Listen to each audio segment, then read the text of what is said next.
Hello बच्चों, नमस्कार। मैं विजय पूनिया। आप देख रहे हैं विजय एजुकेशन। विजय परिवार में आपका स्वागत है।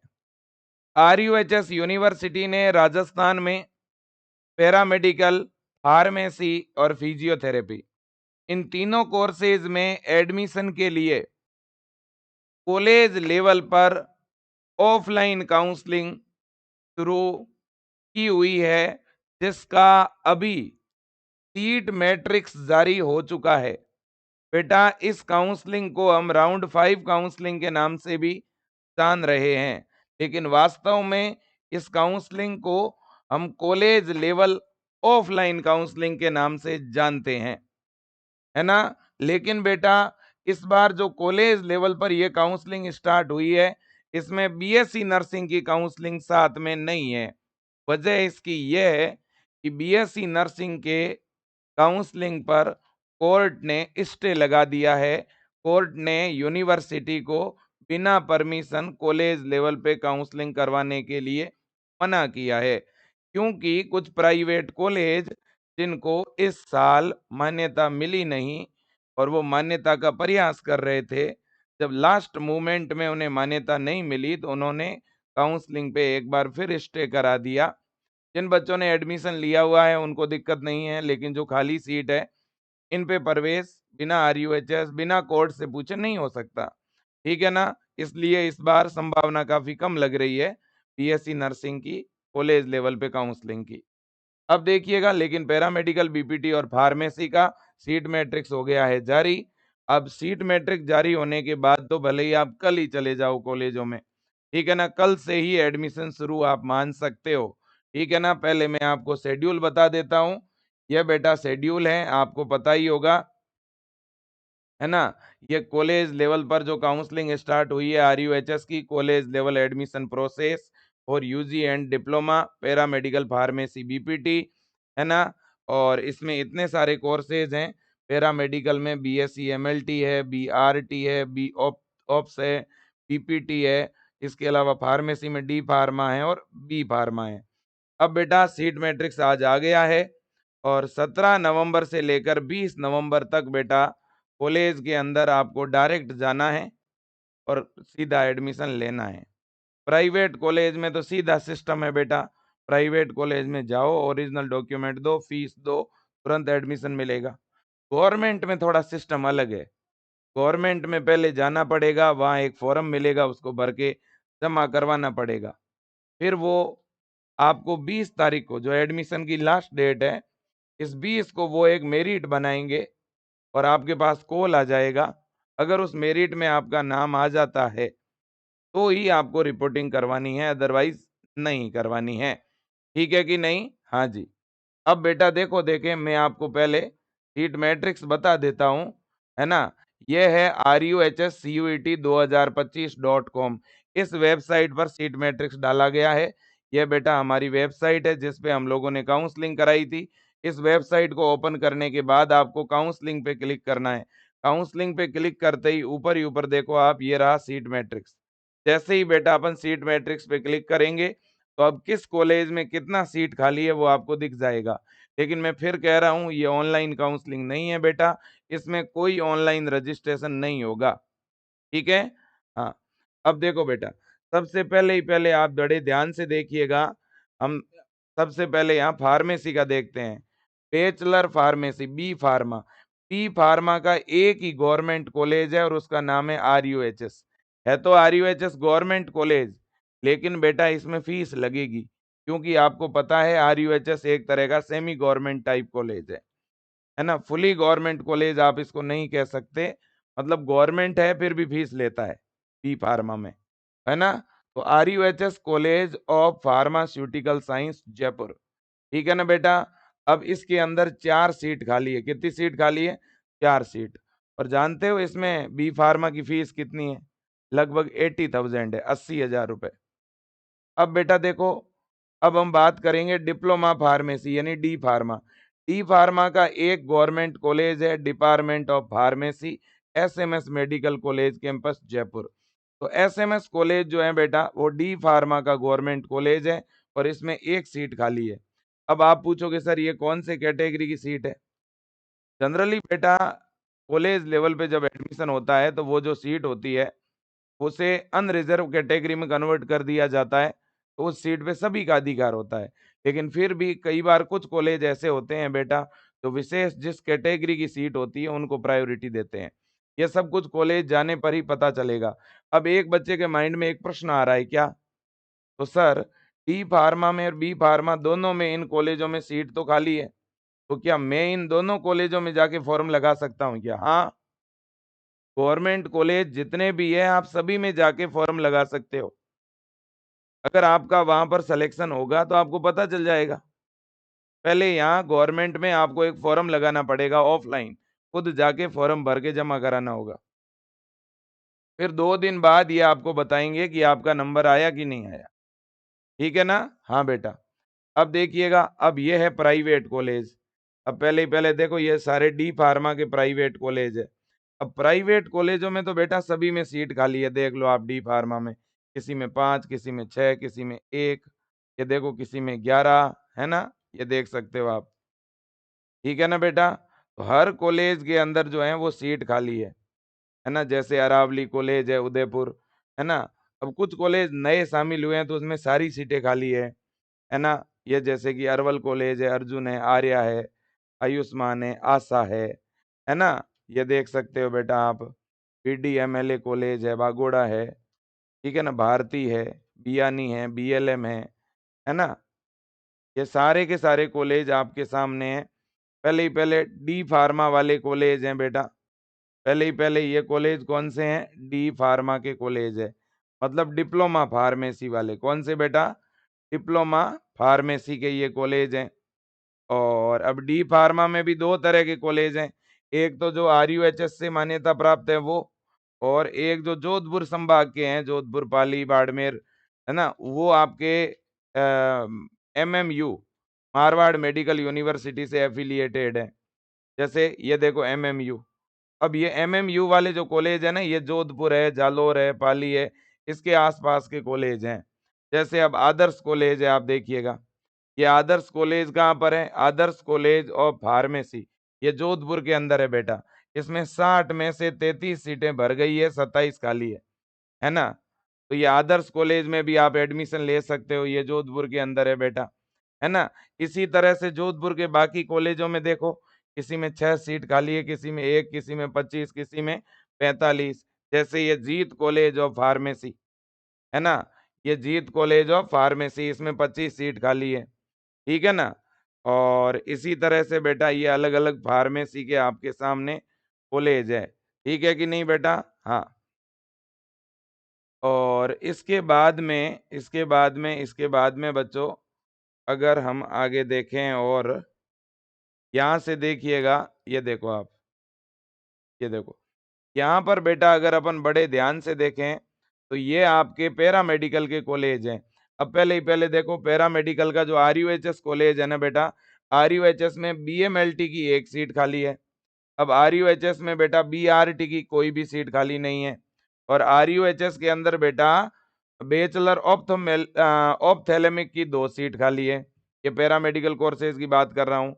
अब एसएमएस, एसएमएस में बीएमएलटी की सीट खाली नहीं है बेटा, है ना? बीआरटी की सीट खाली नहीं है। और एसएमएस के अंदर बेटा, एसएमएस के अंदर जो हैं बीएससी ऑप्थेलमिक की सीट भी खाली नहीं है। इसका मतलब जो एसएमएस कॉलेज है ना बेटा, इसमें पैरामेडिकल की एक भी सीट खाली नहीं है। अब है जेएलएन अजमेर, इसमें बेटा बीएमएलटी की सीट खाली नहीं है। जेएलएन अजमेर, इसमें बीआरटी की सीट खाली नहीं है। अब तो इसका मतलब अजमेर में तो 2 ही कोर्स है बेटा, ऑप्थेलमिक है नहीं। तो अजमेर वाले में भी सीट खाली नहीं है, एसएमएस में भी खाली नहीं है, आरयूएचएस में खाली है। अब देखो बच्चों, एसपी मेडिकल कॉलेज बीकानेर, इसमें 1 सीट खाली है बीआरटी की। ओके, और इसमें केवल बीआरटी कोर्स है और दूसरा कोर्स है नहीं। अब इसके बाद है बेटा, इसके बाद ये प्राइवेट कॉलेज शुरू हो गया, है ना? ये आनंद कॉलेज तो प्राइवेट कॉलेज है, स्वास्थ्य कल्याण।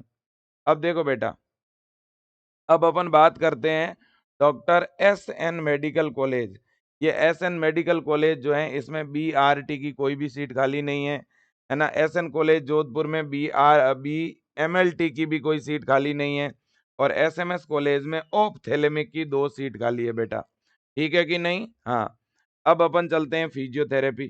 फिजियोथेरेपी के अंदर अगर अपन देखें ना बेटा, फिजियोथेरेपी के ये प्राइवेट कॉलेज है, प्राइवेट कॉलेजों में तो सभी में सीट खाली है। देखो बेटा, प्राइवेट कॉलेज भले ही फिजियोथेरेपी का हो, फार्मेसी का हो, बी फार्मा का हो, चाहे डी फार्मा का हो, प्राइवेट में तो सभी में सीट खाली है। अब आपको किसमें एडमिशन लेना है, वो आप डिसाइड करें, है ना बेटा? और अब अगर अपन गवर्नमेंट की बात करें, फिजियोथेरेपी का एक ही गवर्नमेंट कॉलेज है, SN college, government physiotherapy college Jhalamand, doctor SN medical college Jodhpur. और इसमें सीट कितनी खाली है? 3 सीट खाली है फिजियोथेरेपी की। तो गवर्नमेंट कॉलेजों में कितनी सीटें खाली है वो मैंने बता दी, बाकी प्राइवेट में भी सीटें तो प्राइवेट में भी खाली हैं, ये देख लो आप, है ना? प्राइवेट कॉलेजों में तो सीट खाली है ही। ठीक है? तो बेटा देखो, मैंने आपको इतना बता दिया है कि गवर्नमेंट कॉलेजों में सीटों की क्या स्थिति है। ठीक है ना? मैंने डी फार्मा के बारे में आपको बता ही दिया। डी फार्मा, है ना? और बी फार्मा। डी फार्मा और बी फार्मा की सीट खाली है क्या? बिल्कुल। एसएमएस कॉलेज के अंदर सीट खाली है। एसएमएस का एक ही गवर्नमेंट कॉलेज है, डी फार्मा का। और बी फार्मा का भी एक ही गवर्नमेंट कॉलेज है, आरयूएचएस कॉलेज। ठीक है कि नहीं बेटा? बिल्कुल, तो इनमें सीट खाली है। और फिजियोथेरेपी का, बीपीटी का भी एक ही गवर्नमेंट कॉलेज है, जोधपुर में एसएन कॉलेज। इसमें 3 सीट खाली है। ओके। इसके बाद में बेटा पैरामेडिकल। पैरामेडिकल के अंदर अगर अपन बात करें ना, पैरामेडिकल, तो पैरामेडिकल में आपकी एक तो सीट किसमें खाली है बेटा? आरयूएचएस कॉलेज में ही खाली है पैरामेडिकल की। और बेटा एसएन कॉलेज में ऑप्थेलमिक की सीट खाली है पैरामेडिकल के अंदर। ठीक है कि नहीं है? बिल्कुल जी, ये मैंने आपको चीज बताई हुई है, ये आप दोबारा देख सकते हो भले ही। ठीक है ना? ये रहा, आप देखिएगा, ये आपके सामने है। और एसपी बीकानेर के अंदर भी रेडिएशन की सीट खाली है भाई, है ना? एसपी बीकानेर में रेडिएशन की क्या है? सीट खाली है। बाकी कोई भी कॉलेज में सीट खाली नहीं है। ठीक है ना? तो ये पैरामेडिकल की आरयूएचएस में, एसएमएस में और एसपी बीकानेर। ठीक है ना? SP Bikaner, SN Jodhpur, RUHS Jaipur. ये वो गवर्नमेंट कॉलेज है जिनमें सीट खाली है। टी फार्मा की एसएमएस में सीट खाली है, पी फार्मा की आरयूएचएस में सीट खाली है, बीपीटी की एसएन में सीट खाली है। और पैरामेडिकल की आरयूएचएस जयपुर में, एसएन जोधपुर में और एसपी बीकानेर में सीट खाली है ना? क्लियर बात है? ये तो बात हो गई गवर्नमेंट की। और प्राइवेट तो खाली है ही। अब गवर्नमेंट के लिए करना क्या होगा? अगर मान लो एक बच्चा ये सोच रहा है कि विजय सर, मैं डी फार्मा के लिए भी अप्लाई कर दूं, पी के लिए भी अप्लाई कर दूं, पैरामेडिकल के लिए कर दूं, बीपीटी के लिए कर दूं, मैं सभी के लिए अप्लाई कर सकता हूं क्या? बिल्कुल कर सकते हो, बिल्कुल कर सकते हो। लेकिन वास्तव में आपका विचार क्या है? आपका मन क्या कहता है? आपको किस कोर्स में जाना है ना? आपका माइंड अगर डाइवर्ट है तो उसे सेंटर में लेके आओ पहले। वास्तव में आपका मन जिस कोर्स में जाने का है, मेरे हिसाब से आपको केवल उस एक कोर्स के लिए ही अप्लाई करना चाहिए। ठीक है ना? अब जैसे अलग-अलग कॉलेजों का अलग-अलग नियम है। कुछ कॉलेज क्या करेंगे, गवर्नमेंट कॉलेज आपसे पहले डीडी लेंगे बेटा। जैसे आरयूएचएस क्या करेगा देखो। अब अगर मैं बात करूं आरयूएचएस कॉलेज की, है ना? तो आप अगर ऑफलाइन काउंसलिंग कराना चाहते हैं तो आपको 17 तारीख को ही कॉलेजों में जाना पड़ेगा, है ना? 17 को ही आपको कहाँ जाना पड़ेगा? कॉलेज में। जैसे मान लो आरयूएचएस की वेबसाइट पे ये नोटिफिकेशन आ चुका है। आरयूएचएस कॉलेज जो है ना फार्मेसी का बेटा, देखो आरयूएचएस यूनिवर्सिटी भी है और आरयूएचएस कॉलेज भी है। तो ये आरयूएचएस कॉलेज है फार्मेसी वाला, उसने नोटिफिकेशन डाल दिया अपना। उसने कहा है कि भाई तुम 17 से लेकर के 20 तारीख के बीच में, है ना, हमारे कॉलेज में आ जाओ, 4 सीट हमारी खाली है बी फार्मा की, है ना? और आप आके यहाँ एक फॉर्म जमा कराओ, है ना? और फॉर्म जब आप जमा करवाओगे तो आपको डॉक्यूमेंट लेके आना पड़ेगा। और 83,100, है ना, मतलब 83,000 रुपए की आपको एक डीडी बनानी पड़ेगी, registrar Rajasthan university of health science Jaipur के नाम से। अगर आपका अच्छा स्कोर है, 60 से ऊपर, 65 से ऊपर नंबर है, तो आप बड़े आराम से आरयूएचएस यूनिवर्सिटी जहाँ है ना उसके आसपास कोई बैंक मिल जाएगी आपको, उस बैंक में जाकर के डीडी बना लो। अब सर मुझे कॉलेज नहीं मिला तो ये डीडी आपकी वापस जमा हो जाएगी आपके खाते में, रिफंड हो जाएगी। ठीक है ना? तो ये डीडी बनेगी कैसे? अरे आप अपने आसपास जो भी बैंक है उससे बना लो, या तो जिसमें आपका खाता है उसमें पेमेंट डलवा के उस अकाउंट से बनवा लो। अगर केवल आपको आरयूएचएस से ही फार्मेसी करनी है तो यहाँ तो आपको डीडी देनी पड़ेगी, ये इन्होंने क्लियर बोला है ना? हाँ। और इसके बाद कॉलेज कहाँ पर है ये तो आप गूगल पे सर्च कर सकते हो, और ये इन्होंने डिटेल भी दी है बेटा, है ना? एडमिशन प्रोसेस क्या है भाई? इन्होंने कहा है 4 सीट है। हम पहले किसको मौका देंगे? जिन्होंने एंट्रेंस एग्ज़ाम दिया हुआ है। एंट्रेंस एग्ज़ाम में ज़्यादा नंबर वाले बच्चों को पहले लेंगे, वो अवेलेबल नहीं हुए तो नॉन सीयूईटी वाले बच्चों को मौका देंगे, है ना? नॉन सीयूईटी में भी वो बच्चे जिन्होंने रजिस्ट्रेशन करवा रखा है तीसरे राउंड में और वो भी अवेलेबल नहीं हुए, तो जिन्होंने एग्ज़ाम नहीं दिया और जो अभी पहली बार रजिस्ट्रेशन करवा रहे हैं, हम उनको मौका देंगे। जनरली यहाँ पे उसी बच्चे का एडमिशन होगा जिसने एंट्रेंस एग्जाम दिया हुआ है, ठीक है ना? बिल्कुल जी। तो इसके लिए आपको जाना पड़ेगा बेटा आरयूएचएस कॉलेज में। आरयूएचएस यूनिवर्सिटी के बैक साइड में आरयूएचएस का कॉलेज है बेटा। वहाँ आपको अपना एक फ़ोटो चिपकाना है इस फॉर्म पे, है ना? अपना नाम वगैरह पूरी डिटेल भरनी है और ये सारे डॉक्यूमेंट आपको लेकर के जाना है ना? देखिएगा आरयूएचएस अब चाहे कोई भी कॉलेज में जाओगे तो ये डॉक्यूमेंट तो आपको ले जाने ही ले जाने हैं बेटा। ठीक है कि नहीं है? आपको आरयूएचएस सीयूईटी वाला एंट्रेंस एग्जाम का स्कोर कार्ड ले जाना पड़ेगा, है ना? पहले अगर कोई भी काउंसलिंग के दौरान आपने रजिस्ट्रेशन कराया है ना, तो उसका प्रिंट आउट ले जाना पड़ेगा। इसके अलावा अपना आधार कार्ड ले जाना पड़ेगा, 12th का मार्कशीट ले जाना, 10th का मार्कशीट ले जाना, जाति प्रमाण पत्र ले जाना पड़ेगा, दिव्यांग है तो दिव्यांगता प्रमाण पत्र, मूल निवास, चरित्र प्रमाण पत्र, माइग्रेशन या टीसी, मेडिकल फिटनेस, है ना? फोटो, पासपोर्ट साइज के 5 और इसके अलावा अदर, ठीक है? और हर डॉक्यूमेंट की 2 photocopy, original with 2 set of photocopy of each document are attach herewith, ये इन्होंने यहाँ पे क्लियर कट बोला है बेटा। तो क्या सर सारे कॉलेज एडवांस में डीडी लेंगे क्या? बेटा देखो आरयूएचएस तो डीडी ले रहा है, शायद बाकी वाले ना भी लें। तो आप एक बार विजिट कर लेना दूसरे कॉलेजों में। हो सकता है बाकी कॉलेज डीडी ना लें, बिना डीडी के ही आपसे फॉर्म ले लें। तब तो बहुत अच्छा रहेगा ना, है कि नहीं? बिल्कुल जी। तो सीट मैट्रिक्स तो आ ही गया आपका, बाकी कैसे कॉलेज मिलेगा, क्या ले जाना है, कितना फीस ले जाना है, इस पे मैं अलग से वीडियो बना दूँगा, ठीक है बेटा? एक बार सब बच्चों को बोल दो कि सीट मैट्रिक्स आ गया है बेटा, ठीक है कि नहीं? ये सीट मैट्रिक्स मैं अभी विजय एजुकेशन के टेलीग्राम चैनल पे डाल देता हूँ। एक बात आपको ज़रूर कहूँगा बेटा, अगर आप अगले साल के लिए प्रिपरेशन करना चाहते हैं, बीएससी नर्सिंग या paramedical, pharmacy, physiotherapy entrance exam की, तो मैं आपको ज़रूर कहूँगा कि आप विजय एजुकेशन ऐप डाउनलोड करके जीत 2.0 बैच ज्वाइन करें और इससे तैयारी शुरू कर दें। या आपका कोई छोटा भाई, बहन, रिलेटिव जो भी तैयारी करना चाहता है, विजय एजुकेशन ऐप के अंदर ये जीत बैच है, या तो आप ये ज्वाइन करा लो या नीट का बैच है ना? आप नीट का भी बैच ज्वाइन करा सकते हो जिसमें NEET plus nursing plus AIIMS तीनों की प्रिपरेशन हो जाएगी। ठीक है ना? बिल्कुल जी। तो आज के लिए इतना ही। Thank you so much. Best of luck. जय हिंद और वंदे मातरम। धन्यवाद। थैंक यू बेटा।